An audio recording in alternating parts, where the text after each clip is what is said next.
Salut tout le monde, c'est Déborah, j'espère que vous allez bien. La fin de l'année, les crises de foi en famille approchent à grands pas, donc en plus de réfléchir à nos top et flops ciné, il est temps de faire un état des lieux du box-office français de 2023. Mais avant ça, je vous laisse juste un instant avec Mathieu et regardez bien ses yeux qui pétillent, c'est adorable.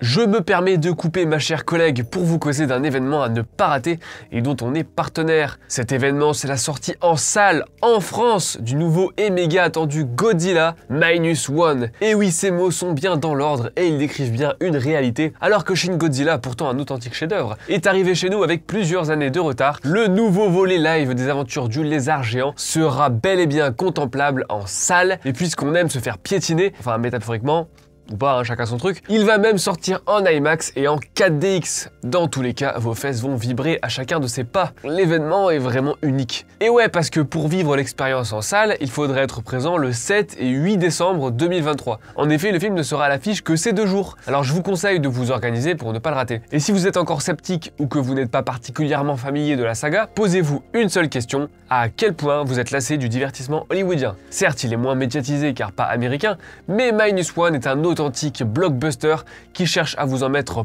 plein la gueule, que vous ayez vu ou pas d'autres films Godzilla. Et regardez-moi ça, comment c'est beau. Si on le défend avec une telle assurance, c'est aussi parce que cet opus s'annonce incroyable. De toute évidence, Lato a voulu mettre la barre très haut en termes de spectacle, 7 ans après Shin Godzilla. Mais c'est en plus l'œuvre de Takashi Yamazaki qui a une sacrée carrière derrière lui et qui revient aux origines symboliques de la saga en situant l'action à la fin des années 40. Voilà, vous aurez été prévenus, nous on sait où on est les 7 et 8 décembre prochains. En attendant, je vais profiter du temps qui reste dans ce placement pour mon étude de physiologie comparée des cuisses de ce nouveau Godzilla. Alors de tout temps, les kaiju ont eu de belles cuisses, mais... Faut le couper, hein, sinon il va parler des cuisses potelées de Godzilla pendant 2 heures. Je disais donc, comme on a déjà parlé de box-office de blockbusters américains tout au long de l'année, on va cette fois s'intéresser au box-office français de production ou coproduction francophone, avec une sélection de 10 films qui n'ont pas fait les coques en salle et se sont même carrément fait déplumer. Pour ça, je vais m'appuyer sur le dossier qu'on a déjà fait sur le site pour la mi-année. Ce sera donc une vidéo un peu plus légère et évidemment, ou malheureusement, cette liste ne sera pas exhaustive. On a dû faire des choix et surtout, on voulait avoir le spectre le plus large possible pour ne pas caricaturer le cinéma français et francophone et surtout ne pas renier toute sa palette de genres. Je reprécise aussi que l'idée, c'est d'aborder ces films uniquement sous l'angle business et de laisser de côté toutes les considérations critiques. Donc il ne s'agit pas de dire que les films cités sont tous mauvais et que c'est pour ça qu'ils ont bidé. Si la qualité d'un film allait de pair avec son succès ou inversement, ça se saurait.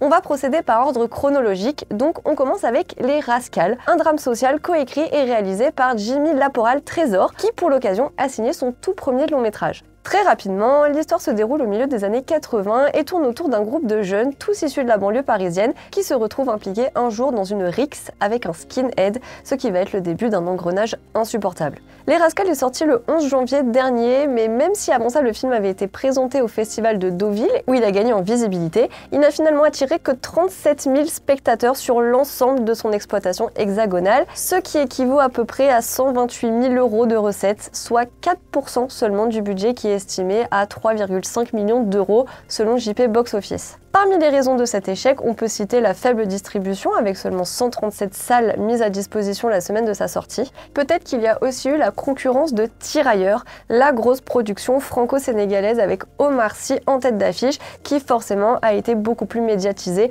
notamment avec sa présentation en ouverture du Festival de Cannes dans la section Un certain regard. Du coup, la semaine où Les Rascals est sorti, Tirailleurs faisait encore plus de 280 000 entrées, donc on va dire que c'était beaucoup plus difficile de se faire une place, même si rien n'indique que Les Rascals aurait fait un carton s'il était sorti à un autre moment. On passe ensuite à un autre genre avec La Grande Magie, une comédie dramatique d'époque franco-allemande. C'est le 7e long métrage réalisé par Noémie Lvovsky, qu'on connaît aussi comme actrice et qui joue d'ailleurs dans le film. Il est sorti le 8 février avec entre autres Denis Podalides et Judith Shelma au casting principal. L'action se déroule cette fois dans la France des années 20 et se concentre sur une femme lassée de son mari qui profite d'un numéro de prestidigitation, celui de la femme qui disparaît, pour réellement disparaître. Malheureusement, dans cette histoire, les spectateurs aussi ont décidé de tourner les talons puisque le film a tout juste dépassé la barre des 100 000 entrées, soit pas assez du tout au vu de son budget d'environ 6,7 millions d'euros selon Crew United. Pour trouver un bon point de comparaison, on peut s'arrêter sur les autres réalisations de la cinéaste. C'est comme ça qu'on constate que c'est un échec moins violent que celui de son avant-dernier film, Demain et tous les autres jours, sorti en 2017, qui était plutôt autour des 36 000 entrées pour un budget similaire. Mais on voit aussi qu'on est loin de la fréquentation de Camille Redouble et surtout du film Les Sentiments, qui avait dépassé la barre du million de spectateurs en 2012. En plus de ça, la semaine de sa sortie, La Grande Magie n'a été que sur 184 écrans, même si par exemple, ce même nombre de salles n'avait pas empêché Faut que ça danse, son film de 2007, de faire presque le triple des entrées de La Grande Magie. On pourrait aussi accuser la ressortie de Titanic, même s'il est quand même plus probable que le public ait plutôt choisi d'aller voir Alibi.com, alias le méga carton à 4 millions d'entrées qui est sorti le même jour. On poursuit dans un tout autre registre avec En plein feu, un thriller écologique franco-belge réalisé par Quentin Reynaud et sorti en France le 8 mars dernier. Dans ce film, les talentueux André Dussolier et Alex Lutz jouent respectivement un père et son fils, tous deux bloqués dans leur véhicule alors qu'un feu de forêt ravage les Landes et se rapproche d'eux. Ce film a coûté environ 5 millions d'euros selon AF Cinéma, ce qu'on comprend facilement étant donné tous les effets spéciaux numériques que le film a nécessité, ne serait-ce que pour recréer les flammes de l'incendie qui sont quand même au cœur du scénario.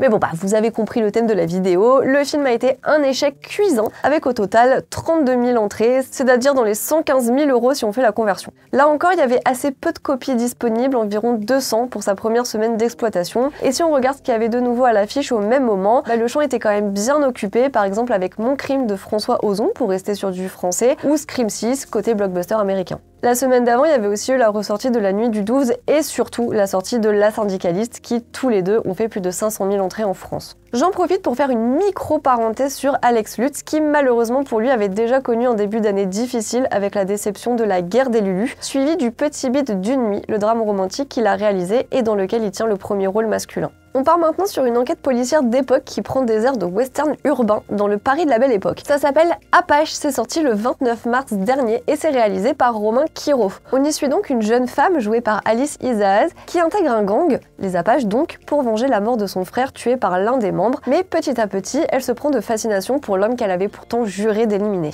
Pour reconstituer le Paris de 1900, le film a nécessité 6 millions d'euros de frais de production selon Crew United, donc une enveloppe assez lourde qui n'a pas été remboursée par les 47 000 personnes qui se sont déplacées en salle, ce qui équivaut plus ou moins à 200 000 euros de recettes sur 177 écrans. C'est donc moins que pour Le Dernier Voyage, son ambitieux film de science-fiction qui avait attiré un peu plus de 89 000 personnes sur toute son exploitation, alors même qu'elle avait commencé au moment de la réouverture des salles après la pandémie, donc quand le contexte était largement moins favorable. Côté concurrence, c'est pas Shazam 2 qui a changé ou influencé quoi que ce soit, mais ça me fait une transition toute trouvée pour Bonne Conduite, un autre triste échec qui est sorti exactement le même jour. Avec Bonne Conduite, on change encore de ton, avec cette fois une comédie burlesque sur une formatrice dans un centre de récupération de points de permis qui, la nuit, se transforme en tueuse en série de chauffards. Sur le papier, ça avait apparemment tout pour cartonner, c'est-à-dire la formidable Laure Calamy, gloire à son nom, et une nouvelle collaboration décalée entre le Palmacho, donc le duo David Marsay et Grégoire Loudig, et le réalisateur Jonathan Barré.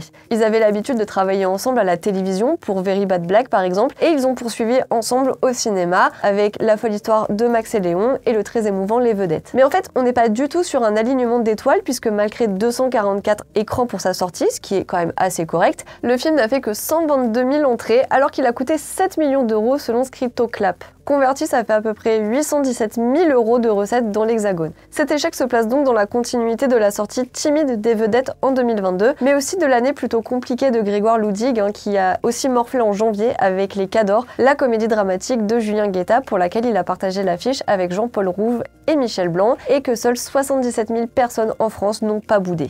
Là maintenant, on entre dans le parking à poids lourd avec La vie pour de vrai, la comédie réalisée et écrite par Danny Boone, avec Danny Boone et Cadmerade, qui est sorti le 19 avril. Rappelons que la dernière fois qu'ils ont partagé l'affiche tous les deux, c'était dans Superchondriac en 2014 et que ça avait quand même fait 5 millions d'entrées. La vie pour de vrai, ça ressemble à un titre de mauvais guide de développement personnel, s'il en existe des bons, en fait j'en sais rien. Mais non, c'est l'histoire d'un homme joué par Danny Boone qui a passé sa vie au Club Med et qui décide à 50 ans de démissionner pour retrouver son grand amour d'enfance, mais il tombe à la place sur une autre femme qui se fait passer pour celle qu'il recherche. Le film a donc logiquement fait beaucoup plus d'entrées que les autres que j'ai cités, avec plus de 800 000 tickets vendus, ce qui serait pas trop mal si le film n'avait pas coûté aussi cher. On parle d'un budget estimé entre 23 et 32 millions d'euros, ce qui malgré tout reste dans la moyenne des précédents films réalisés par Danny Boone, que ce soit La Ch'tite Famille, Red Dingue ou Superchondriac, mais qui eux ont rameuté entre 4,5 et 5,6 millions de spectateurs. Et là, on peut pas accuser Chien de la Casse ou Les âmes sœurs, peut-être la comédie 10 jours encore sans maman qui a débarqué la semaine d'avant et a quand même fait plus de 680 000 entrées, mais on peut aussi miser sur un simple désintérêt du public. On continue avec L'Île Rouge, une chronique familiale franco-belgeo-malgache réalisée par Robin Campillo et sortie le 31 mai 2023. Le film se déroule au début des années 70 sur une base de l'armée de l'air française à Madagascar où les Français vivent les dernières heures du colonialisme.